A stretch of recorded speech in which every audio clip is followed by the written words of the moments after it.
What is up and welcome back, guys. Today we'll be working on Project Daly's engine once again. I've got some more parts so we can put some more stuff together. I've got the gasket which we need to put the up pipe in, so guess what we're going to do? Put the up pipe. We might actually get the whole turbo assembly set up. I just need to paint some stuff, of course, we're always waiting on paint. It's the little mounting brackets, they're really rusted, put them in some rust bath, and they kind of got better. They're really pitted so it doesn't matter that much. And you're not going to see them, I don't know why I'm even painting them, but I thought might as well. We're also going to be putting in the oil temperature sensor right here, and because I got that part from Subaru, so I think that's actually going to be the first thing we're going to do, so we're going to, there we go. So I put it in, this is the stock Subaru, like little guide thing. It's the same one that's up here actually, but I just put it in here because this is the other galley. This is your, you have two main galleys, you have this guy here and this guy here. The issue with this one is I was looking, and this sensor takes up a lot of area, and it took a lot to tighten it down, so I don't know how tight it's supposed to be or how far it's level. So if we look down, right down, oh, you guys can't see, right there, it's completely level with the little adapter, so it should be fine. It's not going to leak. I put some of the tape that we used on this guy, so there should be good. If you look at this one's sticking out a little bit more, so maybe I should loosen that one off a bit, but it's probably good. Oh yeah, and this guy showed up.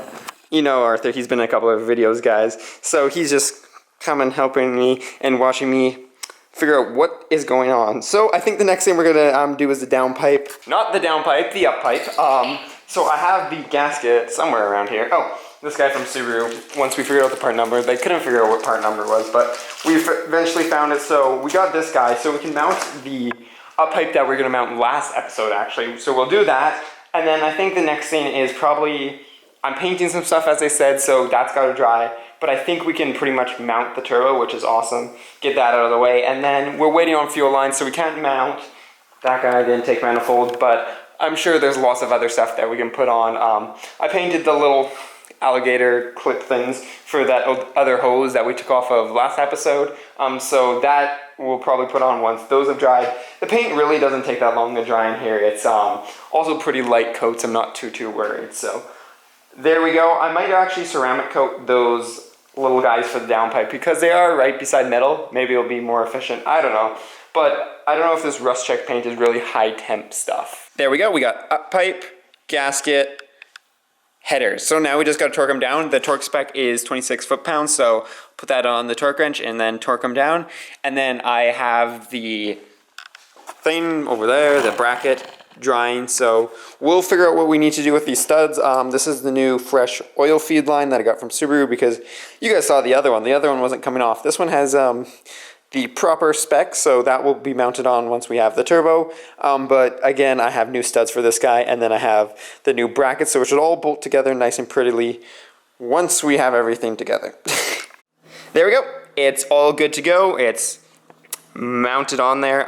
So next thing is probably figuring out how to get these studs on here, because I have one stud that's not undoing. I might screw it in here and then see if I can undo the bolt.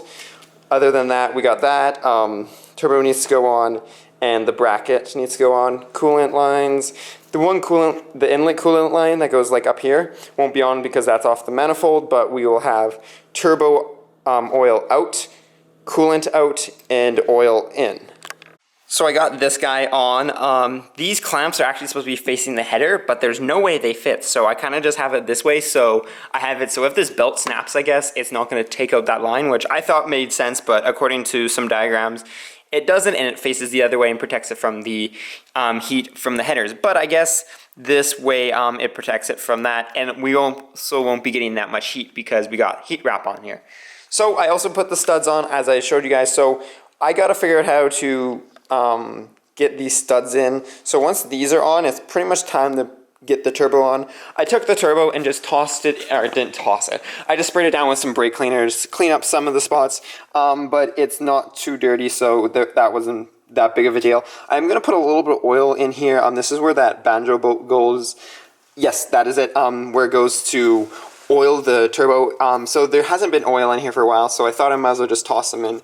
We'll also be priming the oil system before we start the engine, but I just want to put it in here, make sure it's all clean, and kind of let it drain out before we actually put it on the car itself. So I'm gonna put some oil in here, figure out those studs, and then we'll put this guy back on Project Daily.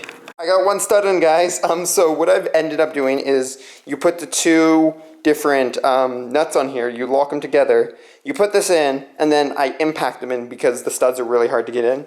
But, so we're gonna drop this one in, and I thought I would show you. So you take this guy, you kind of put them like that, so then you can work off this top one, but you can still remove it once it's in. And then you toss a little anti-seize on there.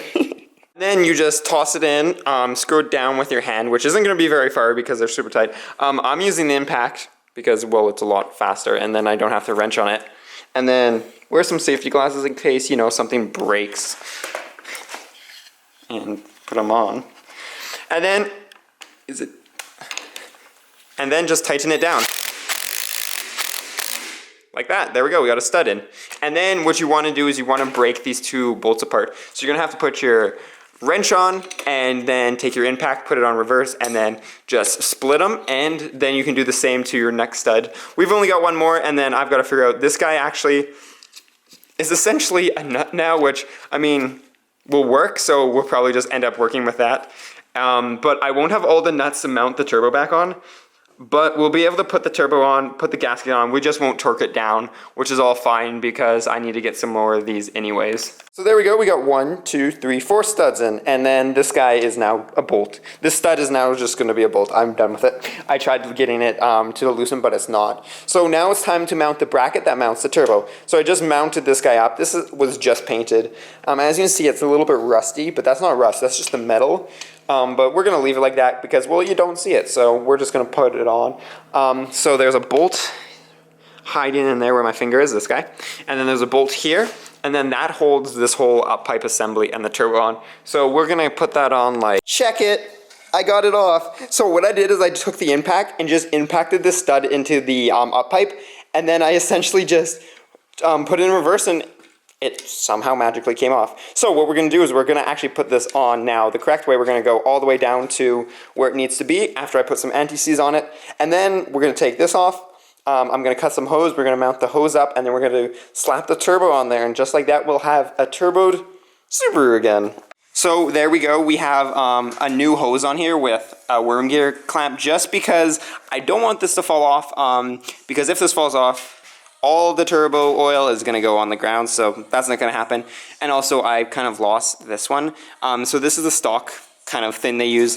It really doesn't do much. Like, I can do this with my hands, so it's not that worry. But this is just some oil fuel line. It's actually like emissions line. So you have to use something that's safe with oil and gas, just because, well, there's oil going through it. So you can get it at like your hardware store or whatever. Instead of going to Subaru and buying some expensive stuff, just cut it to length. So essentially now that that's ready, all we got to do, pull that out of there, put this on the right way, and put the turbo on there, making sure your oil lines up there.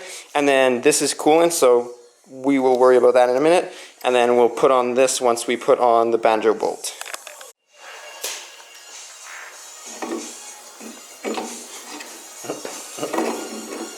And there, now we have a turboed Subaru again. So there we go, we got the coolant line, our oil return line, it's all in there. They really make it close to everything in there, but I guess it's a Subaru, so that's kind of to be expected. I'm not going to tighten down this, but there, this bolt is on. I got to get some more of these. Also, there's a bracket that goes here that I currently just spray painted, so that will go on in a second, but that's not really too big of a worry. Our next thing is going to be this. So this is the coolant line. You can kind of see why it's the turbo coolant line, because, well, you don't want these catching on fire, and it's really close to turbo, so it just goes here and here. I got to pull off that tape, but then once that tape's off, it will go right there. And then I've just got 2 hose clamps from the old guy. I did replace this because, well, it is such an old piece. The rubber was getting hard, and it's something you don't want to fail again. As I said, anything that fails on the turbo is really going to suck. It's going to really mess up your day. Also, once you get your turbo in, just put a cloth in so you don't get anything too inside there, because then you're going to have to pull it apart and shake it down. Just as easy as that clamp and that clamp we're on. So it's now the most important thing of a turbo.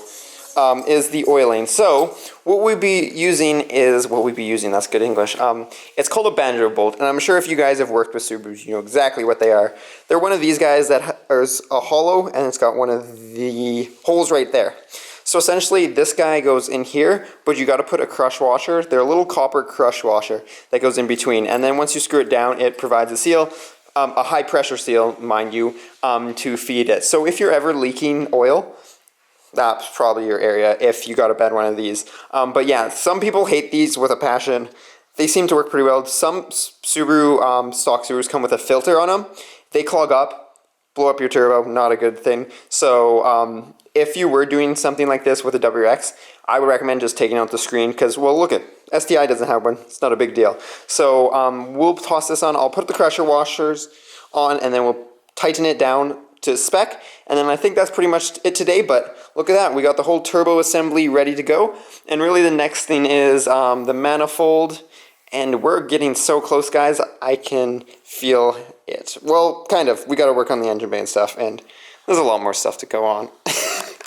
So I think Subaru might have messed up ordering this part. So it's on there, it's loose, okay.